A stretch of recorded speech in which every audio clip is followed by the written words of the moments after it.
Bab 4397. Teknik pengobatan yang paling sempurna. Setelah benar-benar mendapatkan batu roh, orang-orang itu segera berlari kembali, atau mengeluarkan slip giok transmisi suara dengan penuh semangat untuk menghubungi teman-teman yang belum mengetahui hal tersebut agar segera datang menghasilkan uang. Cara mendapatkan batu roh seperti ini benar-benar sangat mudah, yang jauh lebih mudah daripada menjual resep obat. Selain itu, slip giok kosong juga tidak mengandung rahasia, tidak perlu khawatir dengan keamanannya. Selain itu, Erik mengatakan bahwa dia hanya membutuhkan 10.000 slip giok, jika terlambat, tidak akan ada kesempatan lagi. Oleh karena itu, beberapa saat kemudian, kultivator di lapangan itu menjadi semakin banyak. Semuanya. Saat melihat jumlah kultivator yang datang sudah cukup, Erik terbang lagi. Meskipun kalian sudah berdagang slip giok atau permata Yuehua hari ini, kalian boleh datang pada besok hari lagi, karena besok aku mungkin akan mengumpulkan benda lain. Aku berani menjamin, harganya pasti lebih tinggi daripada daratan Jeushu. Mendengar ucapannya, mata semua orang bersinar. Meskipun tidak mengetahui apa manfaat bagi Erik untuk mengumpulkan benda-benda aneh itu setiap hari, hal yang terpenting adalah mereka bisa mendapatkan batu roh, tidak perlu mencampuri hal lain. Pada malam hari, Erik telah mengumpulkan lebih dari 10.000 slip giok dan 40-an butir permata Yuehua. Bagaimanapun, permata Yuehua adalah benda istimewa, Erik sudah cukup puas dengan jumlah yang dikumpulkan. Adapun biaya untuk benda-benda ini, sesungguhnya tidak besar. Setidaknya, itu lebih dari cukup untuk membayar benda-benda itu dengan batu roh yang tersisa setelah diambil Susan Xiong.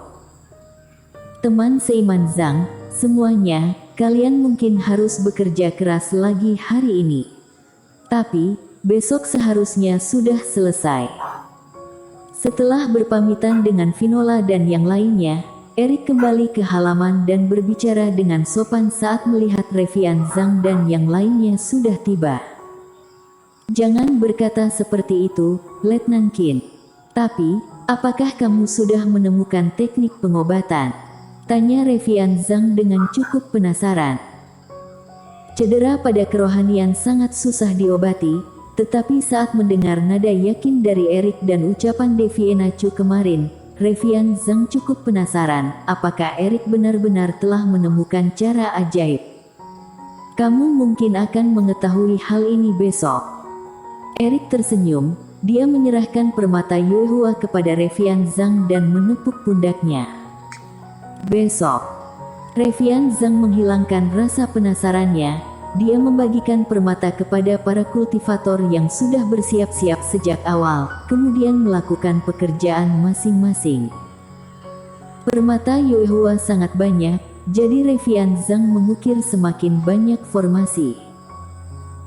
Oleh karena itu, pada malam ini, hal yang membuat kultivator dari kekuasaan yang lain kebingungan adalah tidak hanya sekitaran pulau yang menjadi gelap, bahkan di sekitar pegunungan mereka juga menjadi gelap. Nita yang sudah mengetahui hal tersebut lebih awal, semua kultivator tahu bahwa Qingzu sedang menyerap Yuehua yang dibutuhkan Erik, jadi tidak ada yang menghalanginya dan membuat masalah. Namun, untuk apa Erik membutuhkan begitu banyak Yuehua dalam mengobati kerohanian? Ada lebih dari 30 cara pengobatan yang bertambah hari ini, biarkan buku langit tanpa kata untuk menyempurnakannya dulu, kemudian kita gunakan untuk perpaduan. Setelah memasuki ruang pemurnian obat, Erik segera melanjutkan pekerjaan sebelumnya. Waktu yang diperlukan untuk memadukan teknik pemurnian roh ini jauh lebih lambat daripada 2 slip giok sebelumnya. Mungkin karena teknik pemurnian obat memiliki tingkat yang sangat tinggi. Baik berhasil maupun gagal, waktu bagi buku langit tanpa kata untuk menyempurnakannya lebih lama. Di antaranya, Jumlah slip giok yang retak juga cukup banyak dan sering muncul kondisi di mana semuanya dimuntahkan keluar oleh buku Langit Tanpa Kata setelah menunggu selama sebatang dupa terbakar. Namun, semakin keadaannya seperti itu, semakin membuat Erik merasa bahwa dia sudah mendekati jawaban yang ingin ditemukan. Buku Langit Tanpa Kata menyempurnakannya dengan waktu yang lama. Itu membuktikan bahwa ilmu sihir ini terus-menerus mendekati sempurna. Slip giok retak sekali demi sekali dan kembali meninggalkan isi ilmu sihir di dalam slip giok sekali demi sekali. Dalam waktu beberapa hari, Erik selalu berada di dalam ruang pemurnian obat dan melakukan percobaan yang membosankan. Saat mendekati terbitnya matahari, Erik akhirnya menyelesaikan perpaduan terakhir. Sejak itu, 300-an resep obat dan teknik pengobatan sebelumnya telah dicoba untuk saling dipadukan, juga menghasilkan teknik pemurnian roh yang paling sempurna. Nama dan isi teknik tersebut tidak mengalami banyak perubahan. Namun saat ingin mengucapkan kata-kata penutup, itu meningkat sehingga mencapai kondisi yang dinantikan Erik. Jika memadukan 1000 jiwa dalam waktu sebulan, akan ada 50% kemungkinan berhasil dan 50% kemungkinan terjadi kerasukan iblis. Jika memadukan 5000 jiwa, akan ada 90% kemungkinan berhasil dan 10 kemungkinan terjadi kerasukan iblis. Jika memadukan 8000 jiwa, tidak ada lagi serangan balik dan 100% berhasil. Jika menyerap sebanyak 10.000 jiwa, akan ada 10% kemungkinan terjadi perubahan pada kemelekatan jiwa, atau mengalahkan kultivator pada tingkat yang sama, atau menghasilkan keistimewaan yang luar biasa. Jika aku bisa menyerap 10.000 jiwa, aku tidak hanya bisa menyembuhkan cedera pada mata jiwa, bahkan bisa memperkuat kerohanian, bahkan mengalami perubahan lainnya. Mata Erik bersinar dan penuh semangat. Dari 90% kemungkinan kerasukan iblis jika menyerap 1000 jiwa menjadi 50% kesempatan berhasil, bukankah itu adalah peningkatan yang sangat besar? Adapun untuk keistimewaannya, teknik ini tidak menjelaskannya dengan detail. Erik juga hanya bisa menganggapnya tidak ada untuk sementara waktu. Jika dia hanya ingin memulihkan kerohanian, dia cukup memadukan 8000 jiwa saja. Tidak perlu mengumpulkannya dan juga tidak perlu memadukan slip giok lagi, kita boleh memulai persiapan awal. Erik membuat keputusan, dia memasukkan 10.000 pemurnian roh itu ke dalam slip giok. Meskipun mereka mungkin bisa mengumpulkan beberapa teknik pengobatan pada pagi hari, tetapi waktu tetap merupakan modalnya. Beberapa hari ini, ada beberapa kekuasaan yang membersihkan tanah berbahaya di Pulau Emas, yaitu membunuh sejumlah besar iblis monster. Semua itu merupakan kemelekatan jiwa yang bisa dia serap. Saat menyimpan buku Langit Tanpa Kata ke dalam laut kesadaran, Erik meneliti langkah-langkah mempraktikkan pemurnian roh itu dengan cermat. Prosesnya tidak rumit. Hal terpenting tentu adalah jiwa yang dimurnikan, yang selalu bisa dikumpulkan selama pertempuran. Yang kedua yaitu memurnikan formasi yang dibutuhkan. Hal ini juga tidak sulit, meskipun Erik kesusahan dalam memurnikan obat karena tidak memiliki kerohanian, tetapi ia bisa mengukir pola dewa.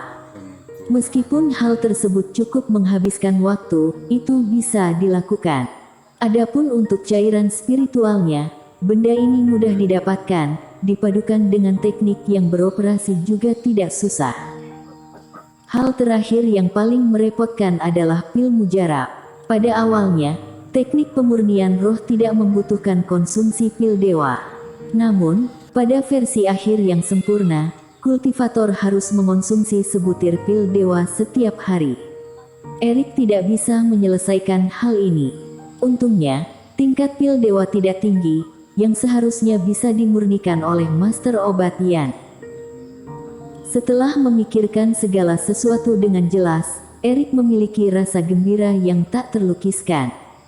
Dia telah terjerat untuk waktu yang lama, mencari begitu banyak cara, dan menghabiskan banyak slip giok, akhirnya dia mendapatkan hasil. Hal selanjutnya adalah menyerap jiwa sebanyak mungkin, terlepas dari usaha yang harus dilakukan. Erik bersemangat, dia terbang ke udara dan berteriak keras. "Tuan, hari segera fajar, maukah kamu mengganti pakaian dan merapikan diri sebelum bertemu dengan gadis suci Su?" ujar Black Demon tiba-tiba saat Erik mendarat. Astaga, bau apakah badanku ini?" Erik tercengang, kemudian mencium kerah bajunya. Dia seketika hampir pingsan karena bau asam itu. Dia kemudian menepuk kepala dan mengetahui alasannya. Meskipun di luar hanya berlalu 2 hari, tetapi dia sudah berada di dalam ruang pemurnian obat selama 12 hari. Jangankan tubuhnya, bahkan janggutnya telah tumbuh dan dia tampak tidak rapi.